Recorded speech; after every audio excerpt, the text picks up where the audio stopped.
यहाँ की हवा में एक प्राचीन ऊर्जा महसूस होती है। यह ऊर्जा सदियों पुरानी कहानियों और पौराणिक कथाओं से भरी हुई है, जो इस पवित्र भूमि की हर धड़कन में बसी हुई है। यहाँ की हर गली, हर कोना भगवान कृष्ण की उपस्थिति का एहसास कराता है। समुद्र की नमकीन हवा के साथ अगरबत्ती की खुशबू घुल जाती है। यह सुगंध एक अद्भुत मिश्रण है, जो मन को शांति और आत्मा को सुकून प्रदान करता है। जैसे ही आप मंदिर के पास आते हैं, यह सुगंध आपको एक अलग ही दुनिया में ले जाती है। सफेद पत्थर पर सूरज की सुनहरी रोशनी बिखरी हुई है। यह दृश्य इतना मनमोहक है कि इसे देखकर ऐसा लगता है मानो स्वर्ग धरती पर उतर आया हो। सूरज की किरणें मंदिर की हर एक ईंट को चमकाती हैं, जिससे यह और भी भव्य प्रतीत होता है। यह है द्वारका, भगवान कृष्ण का शहर, और इसके बीचों बीच खड़ा है भव्य द्वारकाधीश मंदिर। यह मंदिर न केवल धार्मिक दृष्टि से महत्वपूर्ण है, बल्कि यह वास्तुकला का एक अद्वितीय नमूना भी है। इसकी भव्यता और सुंदरता हर किसी को मंत्रमुग्ध कर देती है। यहाँ पुजारियों के मंत्रोच्चार और तीर्थयात्रियों की भक्ति के बीच व्यक्ति को ईश्वर से एक अटूट संबंध का अनुभव होता है। यह मंत्रोच्चार और भक्ति की ध्वनि मन को एक अद्भुत शांति और संतोष प्रदान करती है। यहाँ आकर ऐसा लगता है मानो समय थम गया हो और आप सीधे भगवान कृष्ण के सानिध्य में आ गए हों। यह मंदिर केवल एक इमारत नहीं है, यह एक जीवंत इतिहास है, जो सदियों से लोगों की आस्था और विश्वास का केंद्र रहा है। इसकी दीवारों पर की गई नक्काशी और वास्तुकला की बारीकियां इसे और भी विशेष बनाती हैं। यह आस्था का एक जीवंत प्रमाण है, आशा की किरण है जो हर किसी को प्रेरित करती है।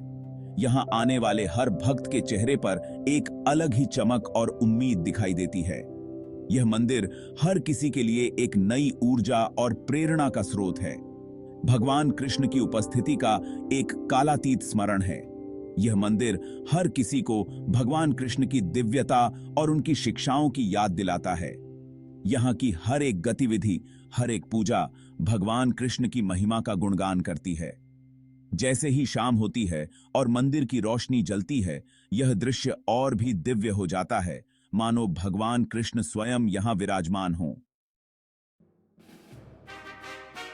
कहानी यह है कि यह पवित्र भूमि कभी कृष्ण के भव्य शहर द्वारका का स्थान हुआ करती थी। यह शहर अपने समय में अद्वितीय था, एक ऐसा स्थान जहां हर कोने में दिव्यता और भव्यता का अनुभव होता था। दिव्य शिल्पी विश्वकर्मा द्वारा निर्मित यह अपने समय का एक अद्भुत नगर था, जो अपनी वास्तुकला और सुंदरता के लिए प्रसिद्ध था। विश्वकर्मा ने इसे एक स्वप्निल नगरी के रूप में गढ़ा था, जहां हर इमारत एक कला का नमूना थी। सोने और कीमती पत्थरों का शहर। यहाँ की सड़कों पर चलते हुए ऐसा लगता था मानो आप किसी स्वर्गीय स्थान पर विचरण कर रहे हों। हर गली, हर मोड़ पर एक नई कहानी, एक नया चमत्कार छिपा हुआ था। कृष्ण के जाने के बाद समुद्र ने इस पौराणिक शहर को अपनी लहरों में डुबो दिया। यह एक ऐसा दृश्य था जो किसी भी व्यक्ति के दिल को दहला सकता था। एक समय का भव्य नगर अब समुद्र की गहराइयों में समा गया था। उस उफनते समुद्र के बीच एक द्वीप पर कृष्ण के वंशजों ने पहले द्वारकाधीश मंदिर का निर्माण किया, जो उनके प्रिय भगवान को सम्मानित करने के लिए एक विनम्र मंदिर था। यह मंदिर एक प्रतीक था, एक यादगार जो उस भव्य नगर की याद दिलाता था। यह मंदिर न केवल एक धार्मिक स्थल था, बल्कि एक ऐसा स्थान भी था जहां लोग आकर अपने दुखों और चिंताओं को भूल जाते थे। समुद्र की लहरों की आवाज और मंदिर की शांति ने मिलकर एक अद्वितीय वातावरण का निर्माण किया था। यहां आने वाले हर व्यक्ति को एक नई ऊर्जा और शांति का अनुभव होता था। द्वारका के डूबने की कहानी भौतिक चीजों की नश्वरता की याद दिलाती है। सबसे शानदार रचनाएं भी समय के उतार चढ़ाव के अधीन हैं। फिर भी यह कहानी आशा और दृढ़ता की भी है।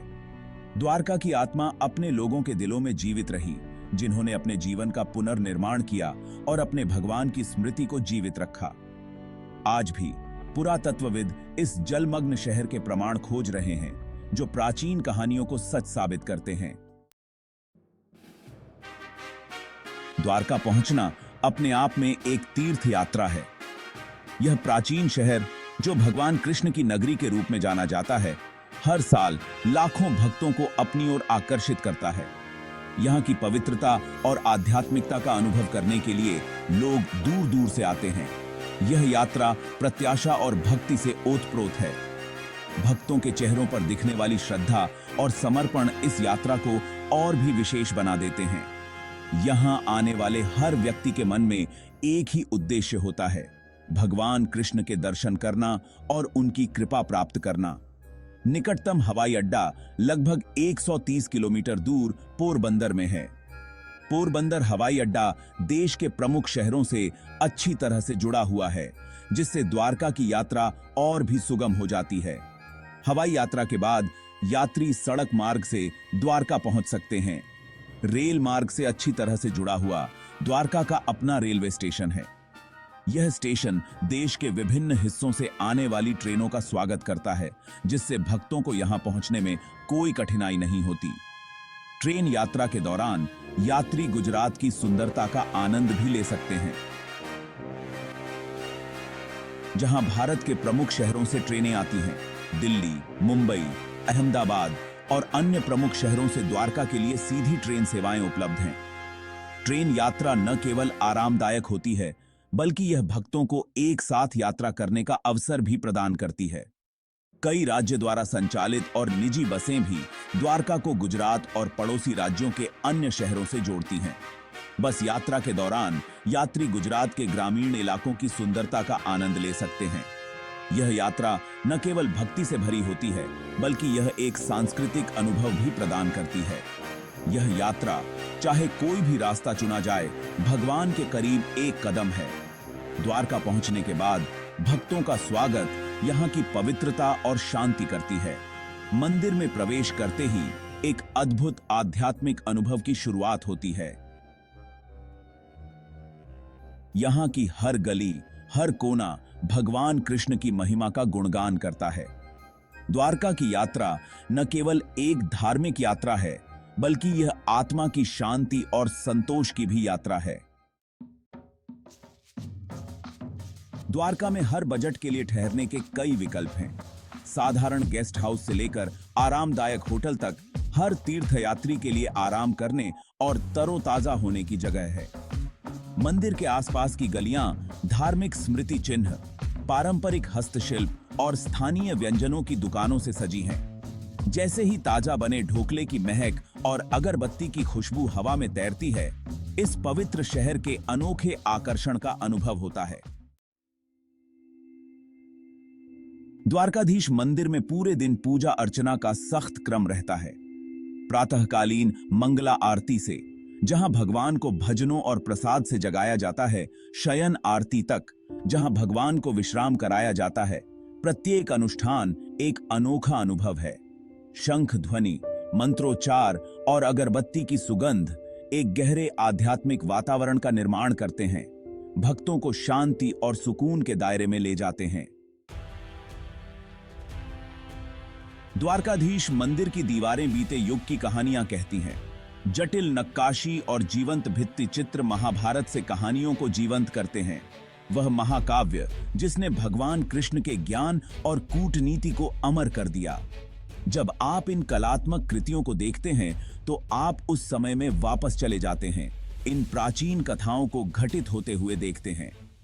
मंदिर कहानी कहने की स्थायी शक्ति और अतीत से हमें जोड़ने की इसकी क्षमता का जीवंत प्रमाण बन जाता है। द्वारका केवल पूजा स्थल नहीं है, यह आस्था, लचीलापन और भगवान कृष्ण की स्थायी विरासत का प्रतीक है।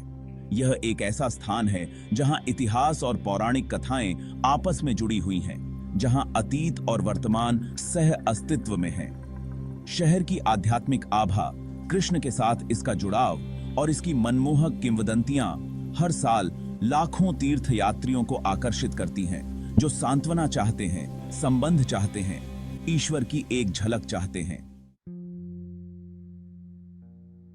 द्वारका की यात्रा केवल एक यात्रा नहीं है, यह आत्मा की तीर्थ यात्रा है।